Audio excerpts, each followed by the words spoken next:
जब दुनिया की नजरें मिस्र के शर्म अल शेख में आयोजित गाजा पीस समिट पर टिकी थी, तब सबसे बड़ी गैर मौजूदगी जिसने सबका ध्यान खींचा वो थी भारत के प्रधानमंत्री नरेंद्र मोदी की।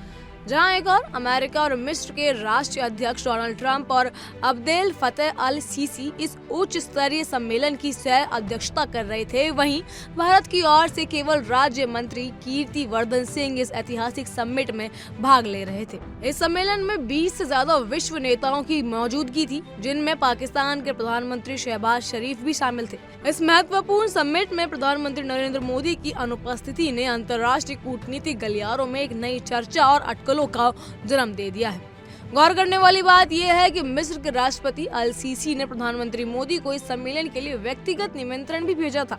इसके बावजूद पीएम का इस मंच से दूरी बनाए रखना न केवल कूटनीतिक दृष्टिकोण से रणनीतिक संकेत देता है, बल्कि इससे ये भी स्पष्ट होता है कि भारत इस समय अपनी विदेश नीति में स्पष्टता और दृढ़ता का संदेश देना चाहता है।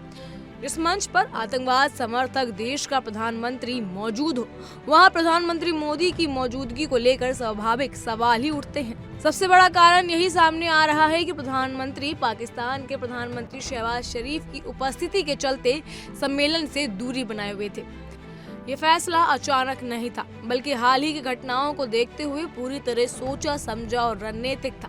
दरअसल 22 अप्रैल को पाकिस्तान समर्पित आतंकियों ने जम्मू कश्मीर के पहलगाम में एक दर्दनाक हमला किया था, जिनमें 26 लोगों की जान चली गई थी, जिनमें सभी निर्दोष पर्यटक थे। इस हमले के बाद भारत ने ऑपरेशन सिंदूर के माध्यम से आतंकियों के खिलाफ तीव्र जवाबी कार्रवाई की। इसके बाद भारत और पाकिस्तान के बीच तनाव एक बार फिर बेहद गंभीर स्तर पर पहुंच गया है। ऐसे माहौल में प्रधानमंत्री नरेंद्र मोदी की पाकिस्तानी प्रधानमंत्री के साथ एक ही मंच पर मौजूदगी से न केवल गलत राजनीतिक संकेत जाता, बल्कि भारत की आतंकी विरोधी नीति के भी खिलाफ होता। हमले के जवाब में भारत ने कई बड़े कदम उठाए, जिनमें सिंधु जल संधि का निलंबन और अटारी वाघा बॉर्डर को अस्थायी रूप से बंद करना भी शामिल था। भारत ने स्पष्ट कर दिया कि वो आतंकवाद और आतंकवाद के समर्थकों के साथ किसी भी प्रकार की बातचीत के लिए तैयार नहीं है। इसी रुख की झलक पिछले महीने शंघाई सहयोग संगठन यानी SCO के शिखर सम्मेलन में भी देखने को मिली, जहां प्रधानमंत्री मोदी ने मंच से सख्त लहजे में कहा था कि भारत पिछले 4 दशकों से आतंकवाद का दंश झेल रहा है और ये सवाल स्वाभाविक है कि क्या कुछ देश द्वारा खुलेआम आतंकवाद का समर्थन स्वीकार्य हो सकता है।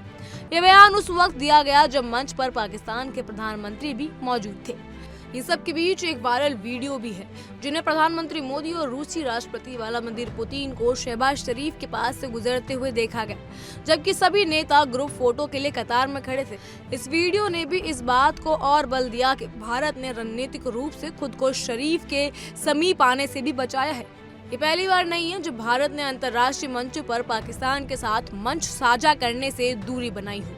इससे पहले भी जब पाकिस्तान की ओर से भारत को शांति वार्ता का प्रस्ताव दिया गया था, तब भी भारत ने इस पर कोई प्रतिक्रिया नहीं दी थी।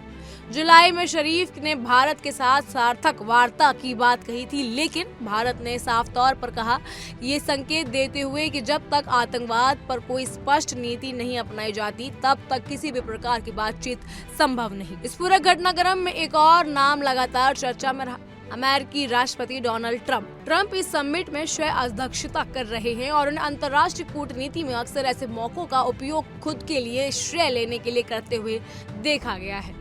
आशंका थी कि ट्रंप इस मंच का इस्तेमाल एक बार फिर ये दावा करने के लिए कर सकते थे कि उन्होंने ऑपरेशन सिंदूर के बाद भारत और पाकिस्तान के बीच युद्ध विराम कराया था।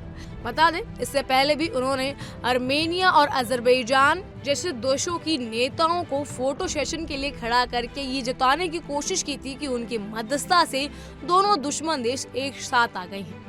ऐसे में भारतीय कूटनीतिक गलियारों में चिंता बनी हुई थी कि कहीं ट्रंप इस मंच का उपयोग भारत और पाकिस्तान के नेताओं को एक फ्रेम में लाकर अपनी नोबेल शांति पुरस्कार की महत्वाकांक्षा के लिए न कर लें। इस समिट से प्रधानमंत्री मोदी की दूरी एक स्पष्ट संदेश है।